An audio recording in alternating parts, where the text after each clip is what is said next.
الذي خلقكم من نفس واحدة وخلق منها زوجها وبث منهما رجالا كثيرا ونساء واتقوا الله الذي تساءلون به والأرحام إن الله كان عليكم رقيبا يا أيها الناس اتقوا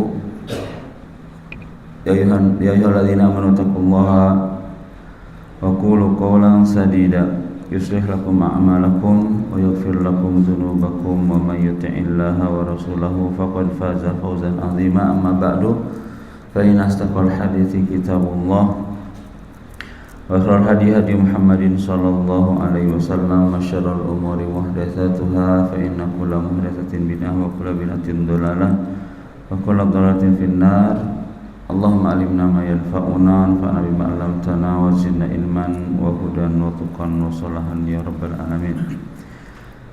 Bapak-bapak Ibu sekalian, jamaah kajian rutin Ahad pagi, Ahad kelima ya, hari ini di bulan Juni 2025 bertepatan dengan 3 Muharram 1447 Hijriah yang dirahmati Allah Subhanahu wa taala. Alhamdulillah di kesempatan pagi hari yang berbahagia ini Allah Subhanahu wa taala masih memberikan kepada kita limpahan berbagai macam nikmat dan karunia yang sangat banyak yang tidak mungkin kita bisa hitung satu persatu. Selain tentu yang terbesar adalah nikmat iman, nikmat Islam, nikmat usia, nikmat sehat, ya, ada nikmat-nikmat lainnya. Di antara nikmat terbesar yang Allah berikan kepada kita detik ini adalah nikmat Allah Subhanahu wa taala mudahkan kita semua untuk bisa kembali menghadiri masjid yang mulia ini melaksanakan sholat subuh berjamaah ya. Dan mungkin sambil menunggu waktu syuruk begitu ya, kita membahas 1-2 permasalahan ya, insyaallah. Pagi hari ini kita akan membahas tentang ini ya, temanya buah manis menjaga lisan. Mudah-mudahan hadirnya kita di majelis ini, di majelis ini ya, dan apa yang kita lakukan dari sholat subuh berjamaah yang mungkin sebelumnya sudah didahului dengan sebagian kita sholat witir mungkin ya, kemudian tadi sholat tahiyatul masjid, sholat qobliyah, zikir dan seterusnya, itu semua mendatangkan untuk kita apa yang kita cari, yaitu pahala ya, keridhaan Allah, ampunan dan rahmatnya, amin ya rabbal alamin. Yang kedua, terubah juga kita senantiasa memohon kepada Allah agar melimpah curahkan salawat dan salamnya kepada baginda kita, teladan kita Nabi Muhammad sallallahu alaihi wasallam, kepada keluarga beliau, sahabat beliau dan juga para pengikutnya yang senantiasa beristiqomah terus mempelajari, mengamalkan dan menyebarkan ajaran beliau hingga akhir zaman. Jemaah sekalian yang dirahmati Subhanahu wa taala, insyaallah kajian kita ada beberapa sub bahasan gitu ya. Yang pertama adalah tentang nikmat lisan, kemudian urgensi menjaga lisan, kemudian pokok pembahasan intinya yaitu buah ya, atau manfaat atau apa ya, buah manis menjaga lisan. Dan yang terakhir adalah kata-kata mutiara, mungkin beberapa kata mutiara yang diucapkan oleh para ulama kita terkait dengan masalah ini. Baik, langsung saja mempersingkat waktu ya. Yang pertama tentang nikmat lisan ya, Bapak Ibu sekalian, nikmat lisan adalah nikmat yang sangat besar ya. Alhamdulillah kita sekarang ya bisa berbicara dengan mudah, dengan lancar. Apa yang ingin kita ucapkan, apa yang ingin kita ungkapkan dari isi hati kita bisa kita ungkapkan dengan lisan kita ya. Nikmat ini sebenarnya nikmat yang sangat besar, namun karena kita ya sekarang sedang memilikinya, terkadang kita tidak menyadari itu adalah suatu kenikmatan. Biasanya kita baru akan menyadari sesuatu itu adalah nikmat kalau sesuatu itu hilang dari kita. Kita baru akan merasakan nikmatnya sehat kalau kita sedang sakit. Kita akan merasakan ya nikmatnya tadi ya, kalau masalah berbicara berarti ya Kalau sedang sakit mulutnya mungkin ya, sakit gigi mungkin ya, atau di lidah kita ada sariawannya, ada di bibir kita sehingga kita sulit berbicara mungkin ya, baru kita akan merasakan menyadari itulah nikmat. Atau ketika kita mungkin melihat ada saudara kita mungkin ya punya mulut, punya ya, tapi tidak bisa berbicara misalnya ya, Allah uji misalnya dengan kebisuan, baru kita akan menyadari oh ternyata bisa berbicara dengan mudah, dengan lancar, itu adalah sebuah kenikmatan. Tentang nikmat lisan ini Allah Subhanahu wa taala mengingatkan kita dalam surat yang insyaallah kita hafal semua ya, dalam surat Al-Balad Allah berfirman,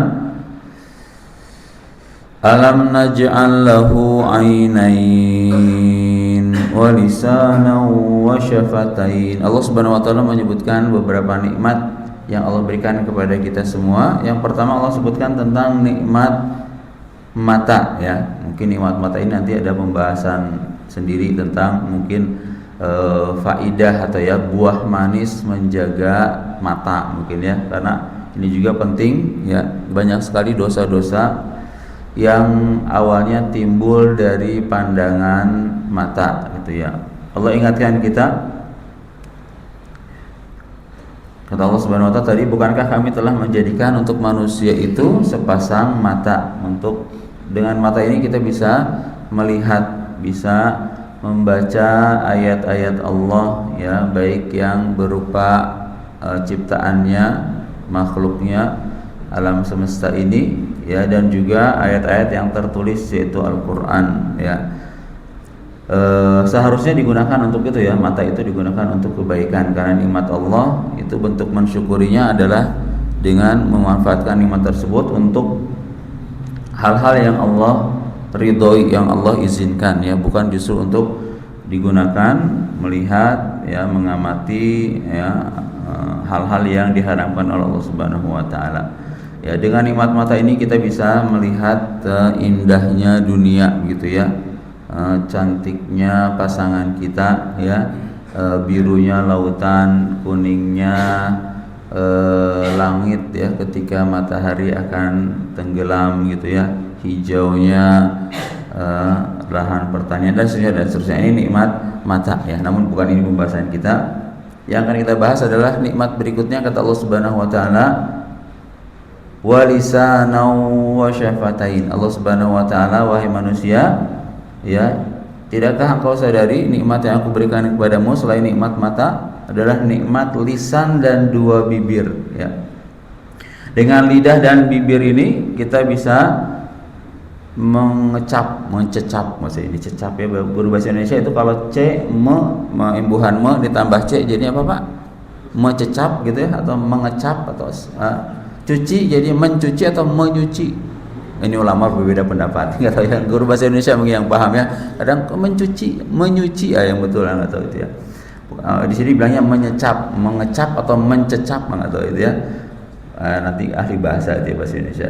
Dengan bisa merasakan ya, maksudnya merasakan masakan, bisa mengetahui rasa manis, asin, asam gitu ya. Itu nikmat ternyata ya. Bisa merasakan pedas, bisa merasakan ya.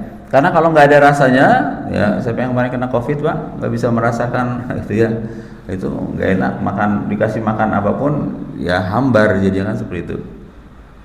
Kemudian bisa berbicara, bisa memberi penjelasan kepada orang lain, bisa mengungkapkan isi hati, ya, bisa makan dan minum, ya, dan juga bisa menambah indahnya rupa, Masya Allah ya. Bibir ini menambah ya indahnya rupa seseorang ya, makanya orang berlomba-lomba juga untuk mempercantik ya, maksudnya ibu-ibu atau bapak-bapak juga sekarang, laki-laki juga banyak ya bibirnya pakai lip gloss gitu ya, atau apa ya, perona bibir apa nggak ngerti lah apa ya, macam-macam ya bibir aja itu.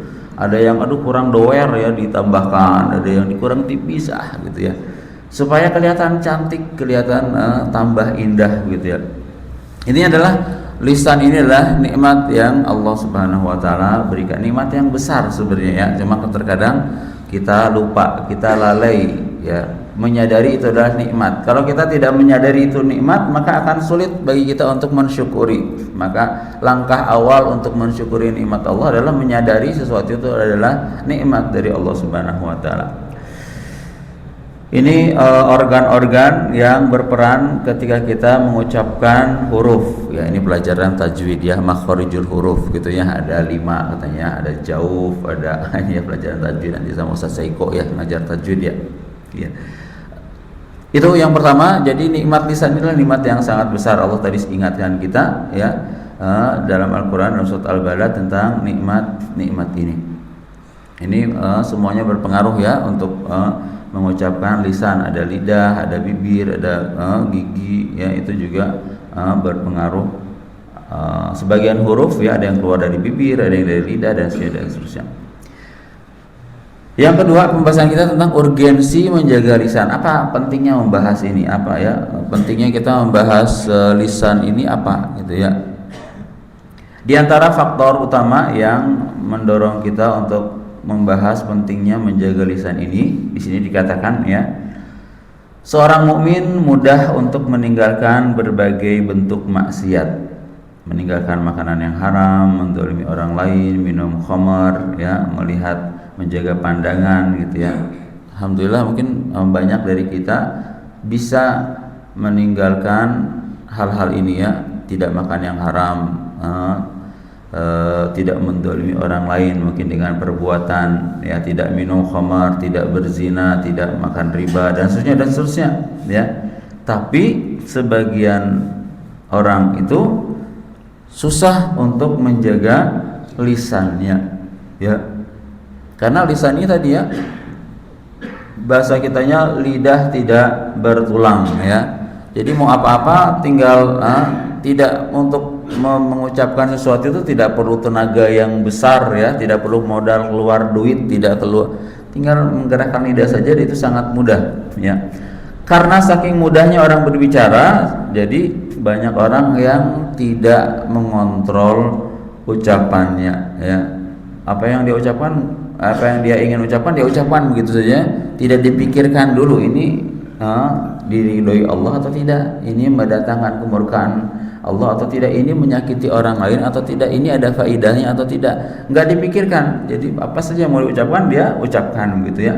Nah, bahkan tak jarang ada orang-orang yang nampak soleh gitu ya, rajin ibadah, sholat 5 waktu dijaga, puasa, sedekah luar biasa, tapi lisannya tajam ya, setajam silet gitu ya, silet gitu ya, melukai hati orang lain ya, dianggap biasa. Kalau ngomong sama orang itu dia memang rajin sholat, memang gitu ya, tapi nggak tahu kalau ngomong itu ya banyak lisannya berbuat dosa ya, dan dosa lisan ini banyak. Kalaupun mau disebutkan sangat banyak ya, atau ditambahkan sekali sangat banyak sekali, itu tidak salah ya. Bahkan ada salah seorang ya syekh gitu ya, mengumpulkan dosa-dosa lisan jadi satu kitab ya, diberi judul Afatul Lisan. Kalau kita tanya dosa-dosa apa saja yang keluar dari lisan kita, mungkin bisa lebih dari ya 10-15. Coba kita tanya dulu ya, dosa-dosa lisan kita yang bisa jawab dapat minum ya. Saya mendapat minum Pak. Dosa-dosa lisan kira-kira apa saja ya? Yang pertama ada yang bisa menyebutkan? 1, menggunjing, gibah ya. 1, 2, apa? Bohong ya. 2, berbohong, gibah. Yang ketiga apa Pak? Hasad dengan lisan. Gimana caranya Pak? Ya mungkin karena hasad, kemudian dari lisannya menggibah ya. Bapak nggak suka sama orang itu ya, hasad sama orang itu, akhirnya karena hasad itu diwujudkan dengan lisan, akhirnya lisannya tadi menggunjing orang. Jangan Pak ya, dia saingan kita misalnya. Jadi itu wujud dari hasad yang ada dalam hati diungkapkan dengan lisan, bisa terpaksa dimasukin ya gitu maksudnya. Apalagi Pak? Mencela orang, mengejek ya, menghina. Terus mencaci, mencela, mengejek, menghina dan turunannya itu ya. Terus fitnah lebih kejam daripada fitness. Fitnah, fitnah itu apa? Bedanya dengan gibah apa? Ya itu fitnah dalam bahasa Indonesia ya, fitnah dalam bahasa Indonesia ya. Kalau fitnah dalam bahasa Arab itu artinya apa ya? Ujian ya secara umum. Sekarang kita kan banyak menyetir ayat ya. Fitnah itu lebih kejam daripada pembunuhan gitu ya. Ayatnya memang ada ya, wal fitnatu asyaddu minal qatl, tapi yang dimaksud dengan fitnah di dalam ayat itu bukan fitnah dalam bahasa Indonesia ya. Sama seperti syirik, syirik aja lu mah ya. Syirik itu bukan syirik dalam menyekutukan Allah kan. Syirik itu dalam bahasa kita artinya hasad kan begitu ya, tapi fitnah dalam bahasa ya, dalam istilah syariat itu ya bisa jadi bentuk kemaksiatan bagian dari fitnah. Dan dalam ayat tadi maksudnya adalah kesyirikan, kekufuran itu yang lebih kejam daripada pembunuhan, ya lebih buruk begitu ya. Bukan berarti boleh fitnah, enggak ya. Tetap fitnah dalam bahasa Indonesia pun tidak boleh ya. Kalau fitnah bahasa kita itu artinya buhtan, menuduhkan suatu ke orang lain padahal tidak benar ya. Kalau ghibah itu membicarakan orang lain, keburukan orang lain, orangnya enggak ada, ya kan? Apalagi menghina tadi ya, temannya mengejek, mencaci gitu ya. Ya, adu domba, betul ya. Banyak ada, saya tambahkan ya, menipu ya. Menipu ini beda dengan berbohong ya, ada berbeda. Belum lagi bersumpah palsu, bersumpah dengan selain nama Allah, betul ya. Berdusta atas nama Allah dan Rasulnya begitu ya. Banyak dosa-dosa lisan itu. Dan itu terkadang ya tadi karena tidak butuh modal, tidak butuh bahasa kitanya, tidak butuh effort gitu ya. Kalau orang mau judi, mau khamar, mau itu kan harus keluar modal, harus mungkin ya pergi kemana gitu ya, butuh waktu, butuh tenaga, butuh banyak yang perlu dipersiapkan. Sebagian maksiat itu harus dipersiapkan dengan baik gitu. Mau maksiat aja harus ada iya. Tapi kalau lisan kadang nggak ada angin, nggak ada hujan, tiba-tiba ngomong sembarangan gitu ya, berbahaya sekali. Ya ini karena lisan ini tadi sangat mudah mengucapkan kata-kata dan kadang tidak terkontrol, sehingga kadang ada orang bisa menjaga matanya, bisa menjaga tangannya, bisa menjaga kakinya, bisa menjaga, tapi lisannya tidak bisa dijaga gitu ya. Bisa jadi itu kita ya, mungkin kita juga masuk, mungkin ada hal-hal ya dari dosa-dosa lisan itu yang masih biasa kita lakukan. Maka mudah-mudahan pembahasan ini mendorong kita untuk bisa lebih semangat untuk menjaga lisan kita sampai jam 8 ya. Jam berapa Pak? Saya siap-siap ini karena ada poinnya nanti ada. Sampai jam berapa biasanya? Jam 6? Sebelum jam 6? Jam 6. Jam 6 ya? 6 lewat 5. Oh itu ya, 6 lewat 5 ya. Baik, insyaallah mudah-mudahan. Baik, berarti agak cepat saja. Apa saja yang akan didapatkan bagi kita yang menjaga lisan? Capek-capek jaga lisan itu apa yang akan kita dapatkan? Ya, banyak sekali faidah, manfaat dari kalau kita pandai menjaga lisan. Akan disebutkan di sini 7 saja kurang lebihnya ya. Yang pertama, orang yang pandai menjaga lisan, maka dia akan diampuni dosanya oleh Allah dan akan diperbaiki amalnya. Mana maksudnya diperbaiki amalnya? Ini berdasarkan firman Allah Subhanahu wa taala yang sudah sering kita dengar dan bahkan mungkin kita hafal dan tadi sudah dibacakan juga di awal. Firman Allah Subhanahu wa taala, ya ayyuhalladzina amanu taqullaha wa qulu qawlan sadida. Wahai orang-orang beriman, bertakwalah kepada Allah ya. Ini umum ya, dan termasuk ketakwaan kepada Allah secara khusus adalah mengucapkan ucapan yang pas, yang benar ya. Sadid itu yang tepat, yang benar ya. Kadang ngomongannya benar tapi lebih gitu ya, kelebihan atau kurang. Ini yang sadid itu pas gitu ya. Ngomong ke orang tua, ngomong ke teman sendiri, ngomong ke anak, ngomong ke itu pas ya. Apa balasannya? Yuslih lakum a'malakum wa yaghfir lakum dzunubakum. Kalau kalian bertakwa ya, khususnya kalian bisa menjaga lisan kalian, maka janji dari Allah Subhanahu wa taala, yuslih lakum a'malakum, Allah akan perbaiki amal-amal kalian. Apa maksudnya perbaiki amal-amal kalian? Ya, maksudnya Allah Subhanahu wa taala akan memudahkan kita, memberikan taufik kepada kita untuk bisa beramal soleh dan bisa menjauhi maksiat, gitu ya. Jadi makin bisa seorang menjaga lisan, maka akan dipermudah oleh Allah Subhanahu wa taala untuk beramal soleh, ya. Wa yaghfir lakum dzunubakum, dan Allah akan ampuni dosa-dosa kalian. Nah, ini jadi kata Allah Subhanahu wa taala, kalau kalian menjaga lisan, Allah akan mudahkan kalian beramal soleh, ya, dan akan diampuni dosa-dosa kalian. Surat Al-Ahzab 70-71, ya.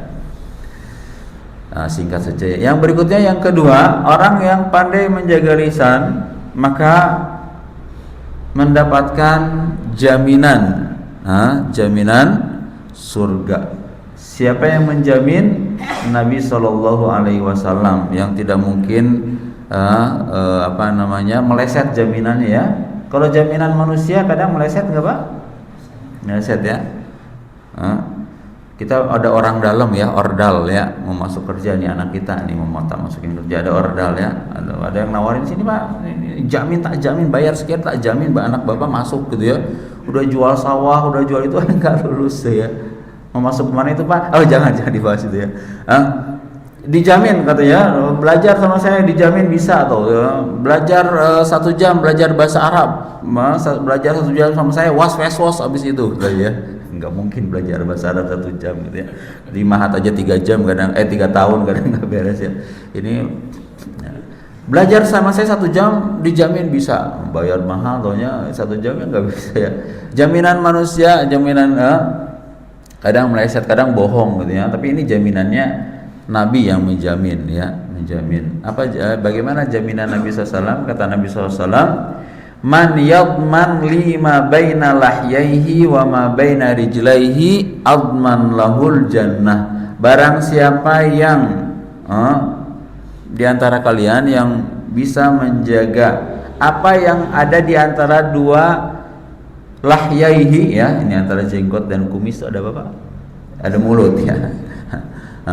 Yang bisa menjaga mulutnya dan bisa menjaga yang ada di antara dua kakinya, kemaluannya, ya, maka kata Nabi, aku jamin dia dengan surga, ya. Jaminannya surga, yang menjaminnya Nabi, ya. Syarat jaminannya tadi menjaga lisan dan kemaluan.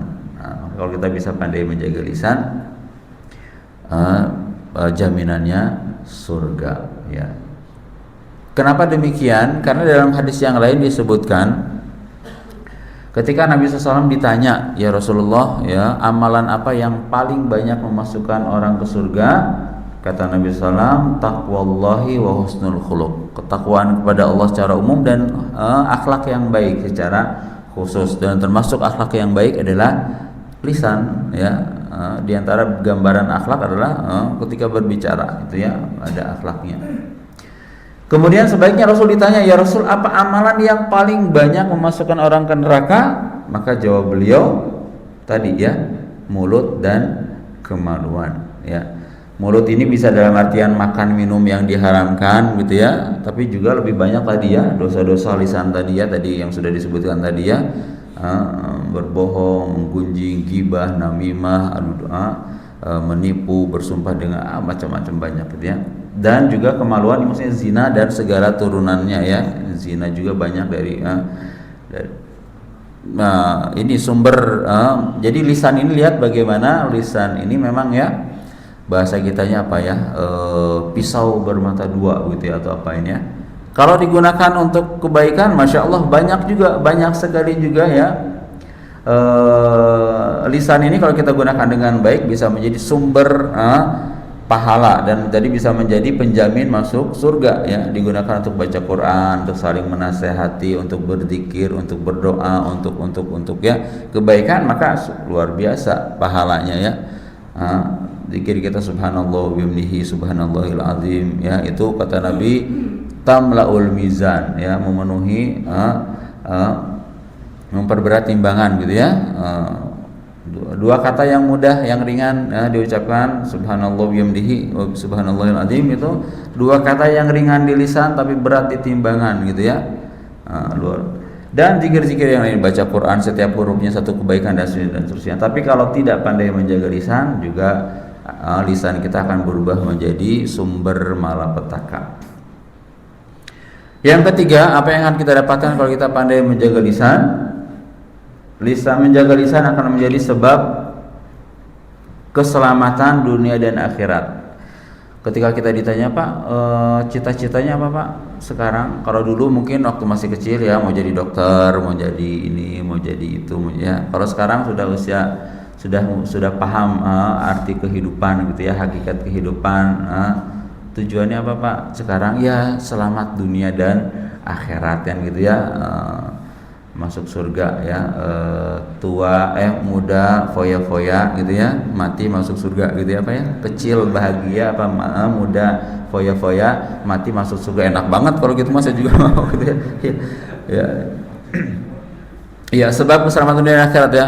Kalau kita ingin selamat dunia dan akhirat, maka salah satu faktor utamanya adalah menjaga lisan. Dari Uqbah bin Amir al-Juhani radhiyallahu anhu qala qultu ya Rasulullah man najah. Sahabat Uqbah bin Amir bertanya kepada Rasulullah, ya Rasulullah, apa itu keselamatan, ya, apa itu jalan keselamatan, bagaimana saya meraih keselamatan? Kata Nabi SAW, amsik alaika lisanaka. Anda mau selamat, kata Nabi, jaga lisan Anda, ya, jaga lisan Anda.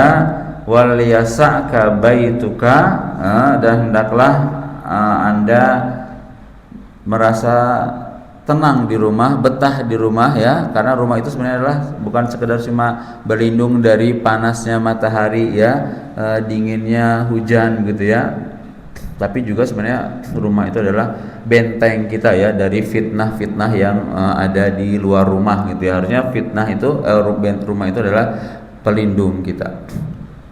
Sekarang banyak orang nggak betah di rumahnya ya, betahnya keluar gitu ya, di rumah atau di rumahnya ada apa gitu ya, mungkin rumahnya ada penunggunya mungkin ya. Ya ada istri kita nungguin rumah kan, ada istri ya, mungkin lagi nggak cocok sama istri, lagi ribut mungkin ya. Kenapa lagi ini sekarang lagi rame ini masalah pada suami pada minta poligami. Oh, jangan. Lanjut saja ya. Akhirnya di rumah ribut saja ya.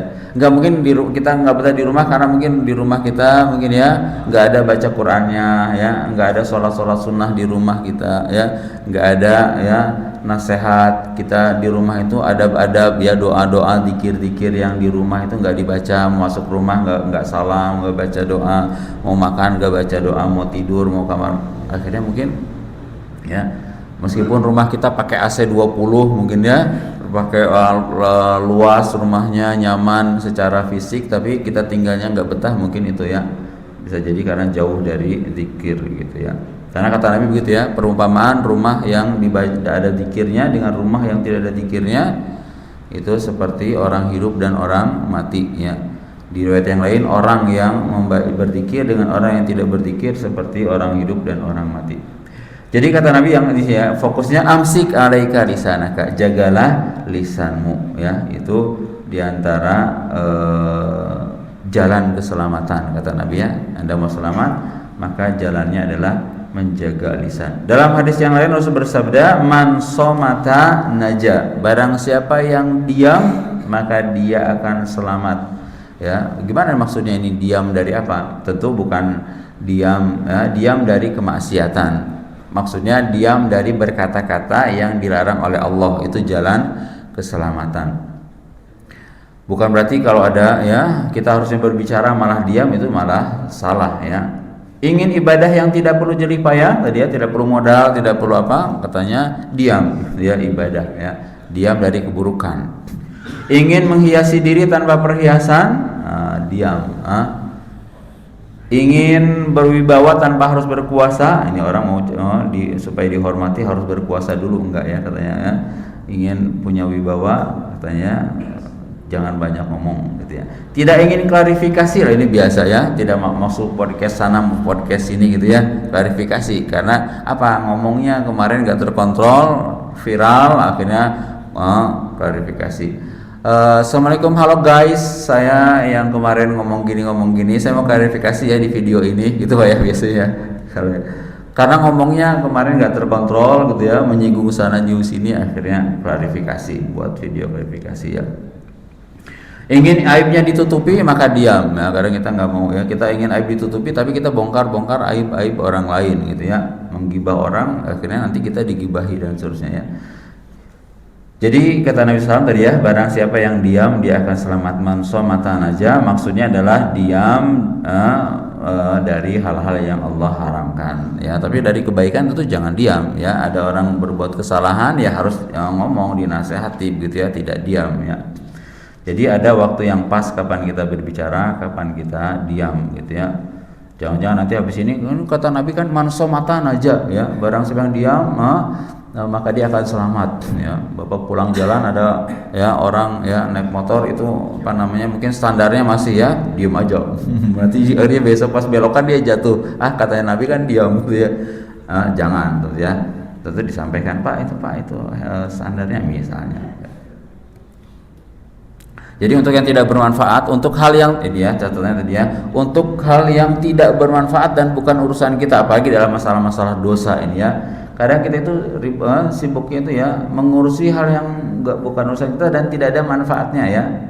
Ada sebagian orang, masya Allah ya, semua kejadian perlu dia komentari ya. Jadi ini dia ngomong sih doa ya. Padahal dia nggak ada ilmunya juga ya, ribut sendiri ya. Nggak, tentu seorang muslim tidak demikian ya. Ada hal-hal yang mungkin kalau yang dia tidak punya ilmunya, ya buat apa dia komentar juga begitu ya. Cuma bikin ramai aja gitu ya. Jadi diam dalam hal yang tidak bermanfaat dan bukan urusan kita. Apalagi kalau yang maksiat, tentu ya lebih ditekankan lagi untuk diam. Berikutnya yang keempat, diam adalah sebab keistiqomahan anggota tubuh yang lainnya. Kalau lisan kita lurus, maka anggota tubuh yang lainnya, mata kita, tangan kita, kaki kita itu juga akan lurus, juga akan istiqomah. Tapi kalau lisan kita menyimpang, maka anggota tubuh yang lainnya juga akan ikut menyimpang gitu ya. Dalam hadis riwayat Imam Tirmidzi, Rasul bersabda, "Idza asbaha ibnu adama fa innal a'dha'a kullaha tukaffirul lisan fataqulu ittaqillaha fina fa innama nahnu bika fa in istaqamta istaqamna wa in i'wajajta i'wajajna." Jika anak Adam memasuki waktu pagi ya, setiap pagi semua anggota badan berkata kepada lisan, bertakwalah kepada Allah dalam menjaga hak kami, semuanya kami ini tergantung kepadamu wahai lisan. Kalau anda lurus maka kami akan lurus juga, tapi kalau anda belok, anda menyimpang, maka kami juga akan ikut menyimpang ya. Jadi memang lisan dengan hati ini ya, dalam hadis yang lain kan kalau dalam ada segumpal daging, kalau segumpal daging itu baik maka baik seluruh jasadnya. Di hadis itu hati, di hadis ini lisan. Memang hati dengan lisan karena memang lisan ini adalah pengungkap apa yang ada dalam hati ya. Kalau hati dan lisan seorang baik, maka anggota tubuh yang lainnya juga akan baik. Tapi kalau hati dan lisannya rusak, maka matanya, tangannya, kakinya ya, mungkin pikirannya juga akan ikut rusak juga. Jadi yang keempat tadi ya,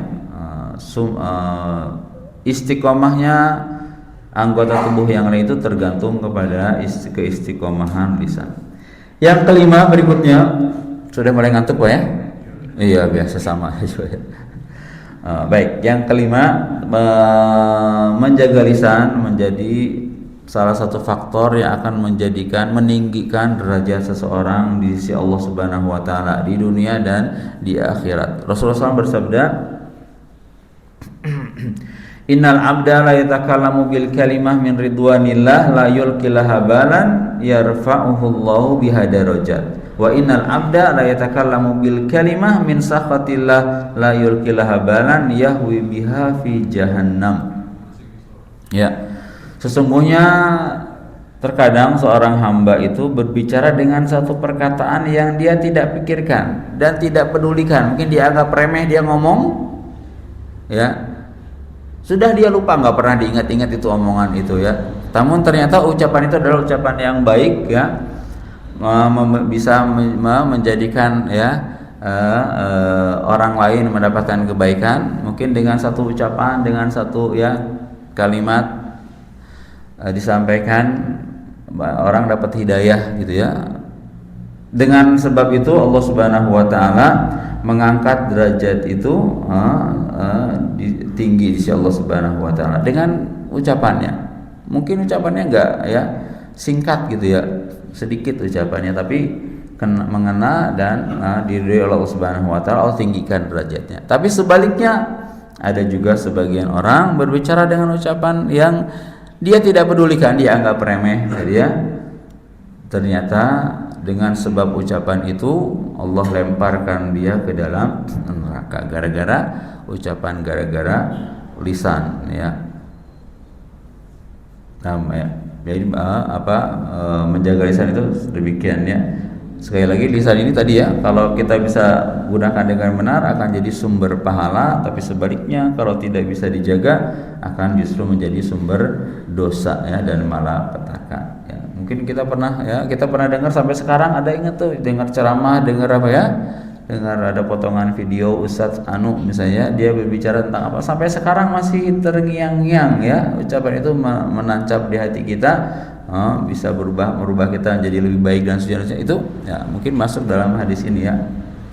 Sebaiknya kita ngomong apa ke orang lain, ya, ucapan, ya, yang mungkin menyinggung, menyakiti, mungkin, ya, bahkan mungkin mengandung kesyirikan, gitu, ya, itu gara-gara itu bisa menyebabkan seorang terlempar ke dalam api neraka, kan, gitu, ya.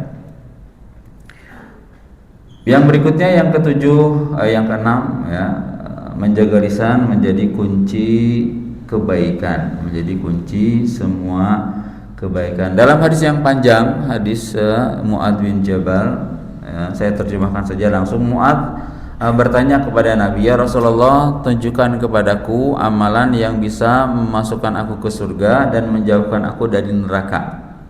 Kata Nabi, "Wahai Mu'adz, pertanyaanmu ini luar biasa, pertanyaan penting, ya. Dan itu jawabannya adalah dengan amalan-amalan. Dan amalan-amalan ini mungkin sebagian orang dianggap berat, tapi insya Allah itu akan mudah bagi orang yang Allah mudahkan kehendak. Apa itu amalannya untuk memasukkan kita ke surga, menjauhkan kita dari neraka?" Kata Nabi, "Ta'budullah la tusyriku bi syai'a." Tentu mentauhidkan Allah, jangan berbuat syirik, kemudian menjaga sholat yang fardu 5 waktu, kemudian zakat, puasa, dan haji. Dijawab oleh Nabi, rukun Islam yang 5 ini yang paling utama, ya, memasukkan kita ke surga, menjauhkan kita dari neraka. Kemudian Nabi bertanya kepada Nabi, sebenarnya Mu'adz nanya cuma itu saja. Nabi memanfaatkan ini, orang ini berarti haus ilmu, ya, maka Nabi memberikan ilmu yang tidak dia minta. Kata Nabi, "Wahai Mu'adz, maukah aku beritahukan tentang pintu-pintu kebaikan?" Ya, selain tadi rukun Islam yang 5, ada lagi amalan-amalan yang luar biasa, ya. Kata Nabi, apa itu? Pertama, puasa sunnah, ya, puasa sunnah, kemudian sedekah, karena sedekah itu bisa memadamkan, ya, panasnya dosa seperti api memadamkan air, air memadamkan api. Kemudian sholat malam, ya. Kemudian Nabi berikutnya sebutkan tentang jihad. Jadi amal-amal soleh Nabi sebutkan. Kemudian di akhirnya, "Wahai Mu'adz, maukah aku beritahukan kunci dari semua itu yang amal-amal soleh tadi?" Kata Mu'adz, "Qultu bala." Tentu ya Rasul, beritahukan kepadaku apa kunci dari kebaikan-kebaikan itu tadi. Kata Nabi sallam, "Fa akhadha bilisanahu." Nabi mengeluarkan lidahnya. Kemudian Rasul bersabda, "Takuffu 'alaika hadza." Ya, jaga lisanmu ini, sambil Nabi menunjukkan lidahnya. Qultu ya Nabi Allah, wa inna lamu'akhaduna bima natakallamu bihi. Ya Rasul, apakah kita akan dihisab dengan ucapan yang keluar dari mulut kita? Kata Nabi, "Sakilat ka ummuka ya Mu'adz." Wahai Mu'adz, wahai Mu'adz, tidakkah engkau tahu bahwasannya ya, yang faktor yang banyak sekali menyebabkan manusia dilemparkan oleh Allah ke dalam neraka, ya, itu adalah akibat dari ucapan lisannya,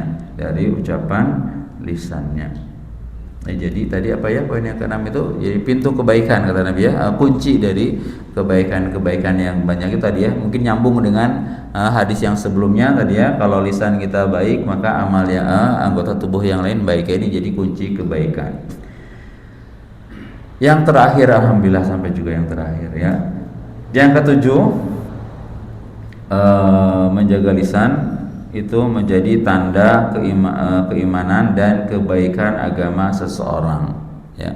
Tentu hadisnya yang masyhur ini ya, Rasul bersabda, "Man kana yu'minu billahi wal yaumil akhir falyaqul khairan aw liyasmut." Barang siapa yang beriman kepada Allah dan hari akhir, hendaklah dia berkata baik atau diam. Ini menunjukkan iman itu ya, karena iman itu dalam hati ya, memang diwujudkan dengan perbuatan. Dia di antara yang faktor utama yang menunjukkan keimanan ya seseorang baik atau buruknya ya dengan lisannya. Kalau ucapannya baik maka insya Allah berarti imannya baik gitu ya. Tapi ucapannya kalau kotor, kasar ya, jorok misalnya, nah itu menjadi tanda kalau hatinya juga demikian atau imannya juga berarti tidak baik.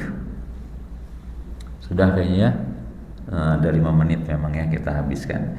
Ini saya sengaja habiskan biar tidak ada tanya jawab. Yang keempat, sudah tadi ya. Yang keempat, sudah. Yang keempat, kata-kata mutiara. Sedikit ini kata-kata mutiara, mungkin yang ini cari-cari terkait dengan lisan. Berkata Imam Ibnul Qayyim, sesungguhnya seorang hamba benar-benar datang pada hari kiamat nanti membawa kebaikan sebesar gunung-gunung, bukan satu gunung ya, banyak. Namun dia mendapati lisannya telah menghancurkan semua kebaikan. Jadi lisan ini selain ya keburukannya ya, selain sumber dosa, juga bisa menghancurkan pahala-pahala kebaikan. Tentu ini mengingatkan kita kepada hadis apa? Hadis orang yang bangkrut ya di hari kiamat. Ketika ditanya, Nabi bertanya kepada sahabat, wahai atadruna manil muflis, tahukah kamu orang yang bangkrut itu? Sahabat yang ada dalam pikirannya ya, kata sahabat ya, yang bangkrut itu yang nggak punya uang, yang nggak punya modal, nggak punya ya, bangkrut. Kata Nabi tidak menyalahkan ya, memang itu yang mereka pahami ya, mereka pahami konteks dunia. Kata Nabi, bukan, yang bangkrut itu sebenarnya ya, kalau bangkrut dunia tadi ya, orang bangkrut di dunia dia bisa bangkit ya, karena roda itu berputar, roda kehidupan itu. Kadang kita sekarang sulit, nanti ya, luar biasa di atas, nanti tiba-tiba di bawah begitu ya, itu. Tapi yang bangkrut yang sebenarnya kata Nabi nanti di akhirat, dan tidak mungkin dia bisa bangkit kalau sudah bangkrut di akhirat. Yaitu orang yang nanti di hari kiamat datang, Allah perlihatkan pahalanya, pahala puasa, pahala haji, sholatnya, pahalanya besar, dia sudah kepedean, pahala saya banyak banget ini, saya masih masuk surga ya. Pas tahu-taunya datang orang-orang yang pernah dia zalimi ya, dengan tangannya, dengan lisannya ya, minta kepada Allah, ya Allah, ini orang ini dulu menyakiti saya, belum selesai di dunia, saya belum maafkan ya. Minta diputuskan, akhirnya sudah tidak bisa lagi minta maaf di akhirat ya kan, akhirnya pakainya apa? Pakainya pahala dan dosa. Jadi pahala yang banyak tadi akhirnya diberikan kepada orang yang dia zalimi dengan lisannya ya, tadi ya, direndahkan, dihina, mungkin ya, digibahi, diadu domba, ditipu dengan lisannya. Nah, itu nanti akan menuntut di hari kiamat. Akhirnya kebaikan-kebaikan yang banyak tadi habis ya, gara-gara apa? Lisannya. Kata Imam Nawawi, sepantasnya bagi siapa yang ingin berbicara dengan sebuah kata atau ucapan, hendaklah dia mempertimbangkan sebelum mengucapkan. Emang idealnya gitu ya. Mungkin kita masa setiap ngomong harus mikir ya, lambat gitu ya. Tapi kata Imam Nawawi gitu, sebelum berbicara itu ditimbang dulu ya. Jika benar, jika lebih besar maslahatnya, maka silahkan bicara, silahkan disampaikan. Tapi kalau lebih besar mudaratnya, tahan ya. Bahkan ketika kita masih ragu ini ya, ini maslahat atau mungkin imbang maslahat dengan mudaratnya ya, lebih amannya bahkan sebagian mengatakan tahan ya. berlebihan iman. Jadi maksudnya kita tidak berbicara kecuali kita yakin itu baik, kita yakin itu tidak akan bermasalah nanti di akhirat gitu ya. Karena apa? Karena perkataan kalau sudah keluar dari lisan kita itu tidak bisa ditarik lagi dan sudah dihisab, sudah dicatat. Beda kalau masih dalam hati ya, kita mau ngomong mau ngomong apa ya, itu kalau masih dalam hati belum dihisab, belum dicatat. Tapi kalau sudah keluar, nah itu kalau keluar sudah tidak bisa ditarik lagi. Berikutnya, belajarlah diam seperti belajar berbicara. Sekarang kita mau kursus gimana bicara yang baik dan seterusnya, ada pelatihannya bagaimana berbicara yang gitu ya. Atau anak-anak kita diajari bicara, ayo ngomong gitu ya. Mungkin perlu juga diajari diam gitu ya. Belajarlah diam seperti Anda belajar berbicara, sebab bicara itu gitu-gitu ya. Ini singkatnya saja.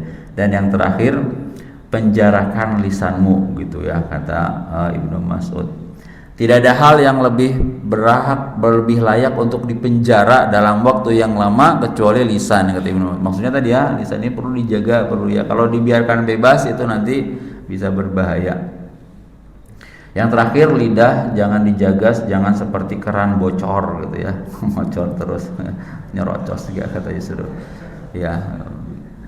Berarti di sini siapa paling banyak bicara, siapa tadi? Saya. Ya.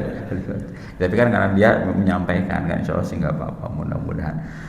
Dan yang terakhir dari tadi terakhir terus ya.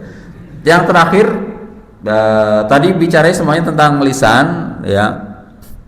Ternyata sama hukumnya dengan lisan di zaman sekarang itu adalah tulisan ya. Kalau kita punya HP kan kita komentar, mungkin komentarnya nggak dengan lisan tapi lewat tulis ya.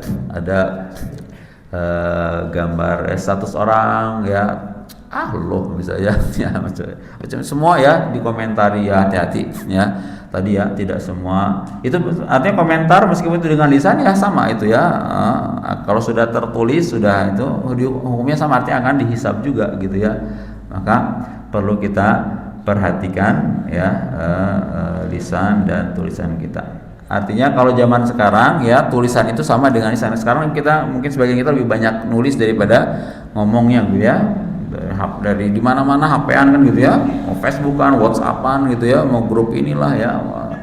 Itu sama, meskipun mungkin mulutnya diem tapi kan tangannya ya, jari jemarinya menari bisa ya. Itu sama hukumnya dengan ucapan gitu maksudnya. Demikian Bapak Ibu sekalian pembahasan kita. Sudah disampaikan tadi tentang nikmat lisan, urgensinya, kemudian tadi poin-poin tentang manfaatnya atau apa yang akan didapatkan kalau kita pandai menjaga lisan, dan tadi sedikit kata-kata mutiara terkait menjaga lisan. Terus ringkasannya apa?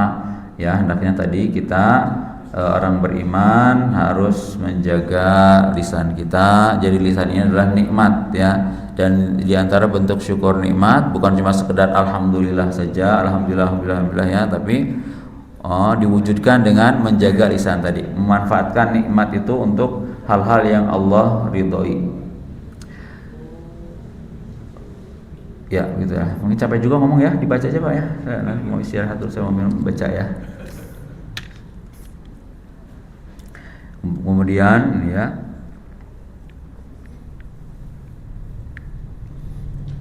akhirnya semoga Allah Subhanahu wa taala berikan kepada kita taufik untuk bisa menjadikan kita pandai menjaga lisan gitu ya. Jadi tadi ya